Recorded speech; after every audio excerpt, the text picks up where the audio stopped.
Let's talk about a pretty gatekept subculture today, Gui Huo Shao Nian, or commonly referred to as the Ghostfire youth. So the term Gui Huo literally just translates to ghost and fire, and it was used to mainly refer to these illegally modified Yamaha bikes. And Shao Nian just means youth, teenagers or young adults who engage in reckless behavior in said bikes. And this subculture gained prominence in the early 2010s, originally as a form of self-expression amongst marginalized youth. And from first glance, it looks like a whimsical little activity for you and the boys after a long day of unemployment. But the reality of things are often a little different to expectation. The culture here is a little more than just riding a modified scooter, believe it or not. But in order to truly understand the phenomenon, we need to begin with a little journey that takes you exactly where we need you to be in order for this all to make sense.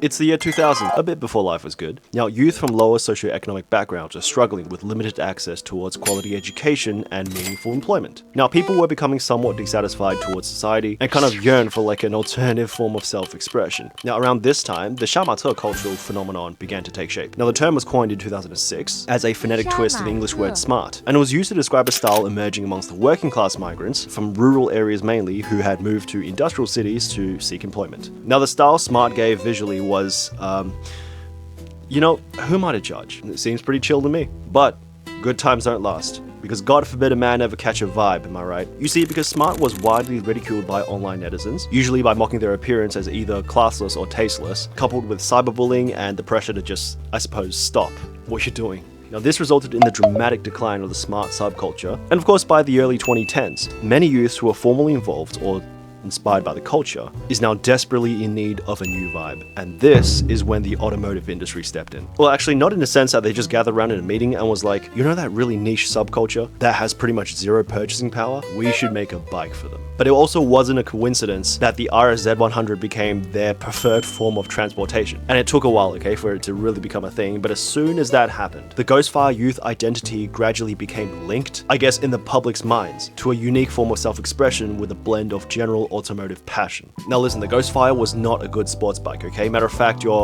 lawnmower is probably more powerful. In fact, it's a scooter that was designed with literally one purpose in mind, and that is affordability. Not only could you reliably pick one up for around 3,000 to 6,000 RMB, but it was also extremely moddable with a distinct shape. And of course, when you combine the affordability factor and the easy to mod factor into the whole equation, it was then starting to become a problem because of its presence in street racing. So how does the old saying go again? It's not the size that matters, it's how you use it. And so the first generation of Ghostfire youths were born. But it wasn't really as simple as get bike, become culture, because in order to be seen as a Ghostfire youth, you gotta do these 4 simple things.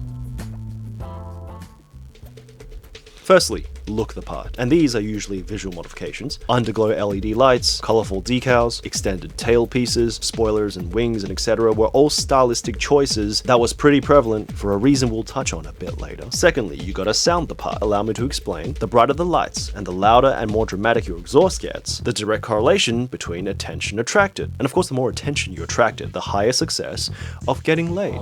So now that you've acquired your tastefully modded 7 horsepower 2-wheel death machine, you may now begin street bombing.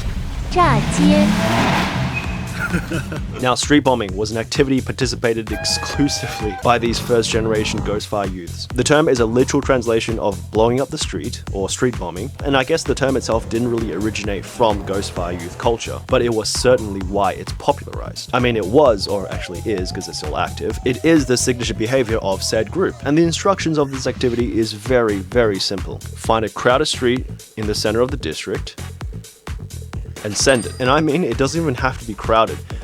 Residential neighborhood, send it. Downtown streets, send it. Rural roads, send it, especially at night. Now, the 4th and final activity you are free to conduct after an honest day of disrupting the public order is to post all the incriminating evidence onto the internet. Wait.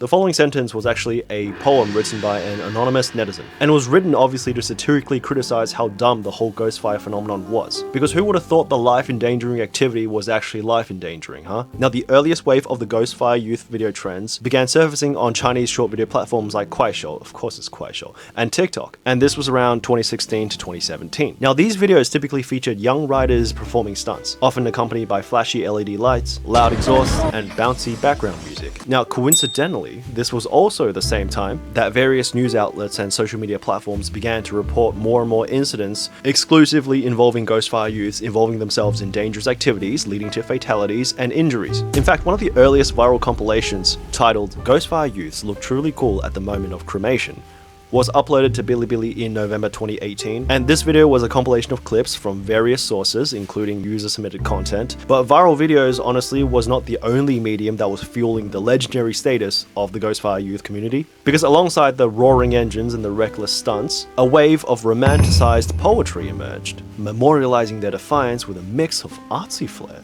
Blog posts, for example, like this one, began circulating widely. Now, I suppose these verses didn't just eulogize their experience, they kind of documented every thought, every flicker of emotion that sparkled the moment the Ghostfire scooters were roaring to life. I don't know, I'm not as poetic. But honestly, if you read into these posts, kind of unironically, it's actually pretty deep. But of course, like Newton's third law, for every action force there is an equal and opposite reaction force. The posts that glorified and romanticized the Ghostfire youth movement were often written as a counter-response to the waves and waves of news articles and blog posts condemning it. And to be fair, many viewed the subculture as not only a threat to public order and safety, but ultimately as a symptom of failed parenting caused by emotional neglect, lack of supervision, and unstable schooling environments that led many to seek identity or maybe community or a sense of validation through these dangerous peer-based subcultures. And at this point, the reputation is looking quite dire. I mean, almost a decade of degeneracy.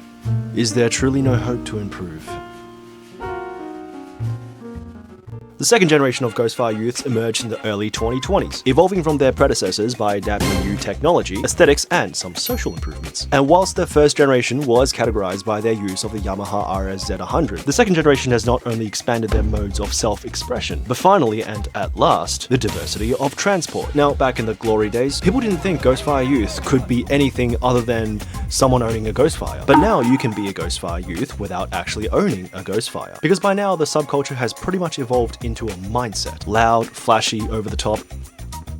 And whether it's a bike or a car, if you show up with LED underglow, rev your engine at 2 AM and blast music, I don't really care what you drive, that's some Ghostfire energy. I mean, it was all that plus the fact that Yamaha officially ceased production of the RSZ100 around 2012, and it was pretty clear for anyone in the subculture that if you want this scene to truly continue, the majority of you motherfuckers better start pulling up with something a little different. Diversity, people. And as members of the group aged and their financial means improving, many transitioned into automobiles that could mirror their desires for individuality, performance, and of course, affordability. And with that shift came a new wave of vehicles that people started to associate with the Ghostfire subculture. Ghostfire 3 Musketeers, or the Ghostfire 3 Prince, Gui Huo Shao. And these vehicles were of course used for its intended purposes by the infamous Ghostfire demographic. Matter of fact, with the rise of electric vehicles in China, some Gui Huo youths have began to customize their EVs to reflect their unique style. And of course, really any car they could get their hands on, but that's not even the best part. Because as time marched on, stories where working class individuals defied the odds, rags to riches, became more and more prevalent throughout the years as well. And therefore this evolution gave rise to a new reputation that even the wealthy could become Ghostfire youth.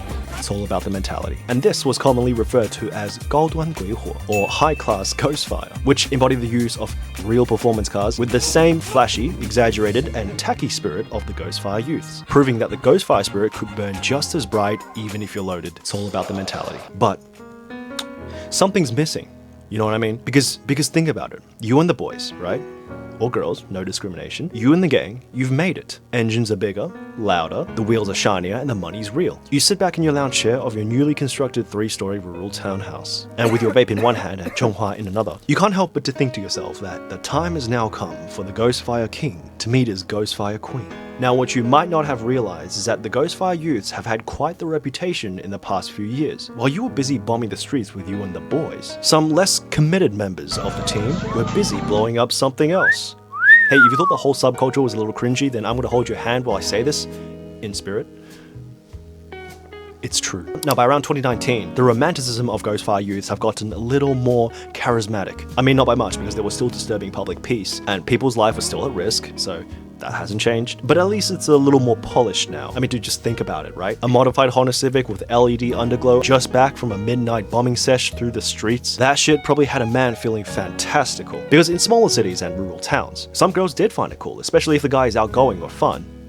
or attractive. The Ghostfire phenomenon often became a part of the rural high school dating culture, with couples taking rides as a romantic act, and some girls even leaned into the styles themselves, sharing their subcultural identity as a means to fit into a rebellious culture that they crave as a form of self-expression. Social media posts of Ghostfire youths not lacking in female attention begin to widely surface, and then as time went by, people begin to realize that it was actually true. This, for example, was posted on a genuine question forum where the original poster must have been just doom scrolling in his dormitory as usual, and then the mid-semester exams are coming up, right? And bro's just genuinely stressed, like questioning every decision he's ever made to lead up to the moment he has now. And then he comes across like a video of a Ghostfire youth, like a crash compilation or something, and then all of a sudden he thinks to himself, you know what, at least I'm a well-behaved, well-educated young man, you know, I behave myself, I'll have a nice career, make loads of money, and hey, if I keep this up, maybe one day I'll find the lucky one, you know? And then he scrolls. The next video is like some guy one social class beneath him on a clapped out death machine, and he sees this scene and he's just like, no fucking way. And the thing here is that there is a pretty fine line, right? There's a pretty fine line between a Ghostfire youth and a spirited individual who just likes cars. Because at the end of the day, all the Ghostfire culture has ever done was just grow with the times. And whilst Ghostfire youth is still a delinquency subculture, it has now expanded into a segment of life that most of us can kind of now relate to. Many of these youths still grapple with the feelings of alienation, limited opportunities, and the desire for recognition. So I'd say the romanticism of this lifestyle serves as both a coping mechanism and a form of resistance, which is the exact same thing the members of the smart subculture has been feeling all this time. If you enjoyed this breakdown, please subscribe. It's not negotiable. Goodbye.